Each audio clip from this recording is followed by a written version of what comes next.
Hi అండి. మా తమ్ముడు పెళ్ళి అయిపోయిన తర్వాత మా పిన్ని వాళ్ళు మీరు స్వప్న వాళ్ళ ఇంటికి వెళ్ళాలి పాడేరు అని చెప్పారు. సరే వెళ్తాము అని నేను మా బావ పిల్లలందరం రెడీ కారు ఎక్కేసాము. కారు బయలుదేరిన 3 గంటలకంతా పాడేరు వెళ్ళిపోయాము.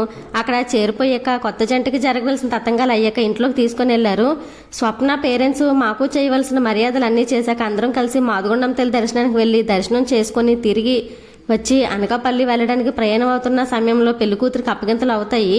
స్వప్న ఏడుస్తుంటే ఏడవద్దు స్వప్న, మేము ఉన్నాము, నిన్ను బాగా చూసుకుంటాం అని తనకి తన పేరెంట్స్కి చెప్పి అనకాపల్లి వెళ్ళిపోయాము. స్వప్న ఇంకా ఏడుస్తుంటే తనకి మా ఆర్మీ లైఫ్ ఎలా ఉంటుంది అని నా స్టోరీ అంతా చెప్పాను. మీ బాబాయ్ అయితే మా మ్యారేజ్ అని 2 వారాలకే డ్యూటీకి వెళ్ళిపోయారు.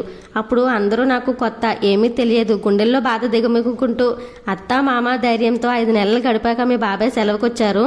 నువ్వైతే నీ భర్తతో వెంటనే బెంగళూరు వెళ్ళిపోతావు అని చెప్పానండి. ఇప్పుడు చెప్పు స్వప్న, ఎవరి లైఫ్ గ్రేట్, ఎవరి లైఫ్ గ్రేట్ కాదు. Bye bye.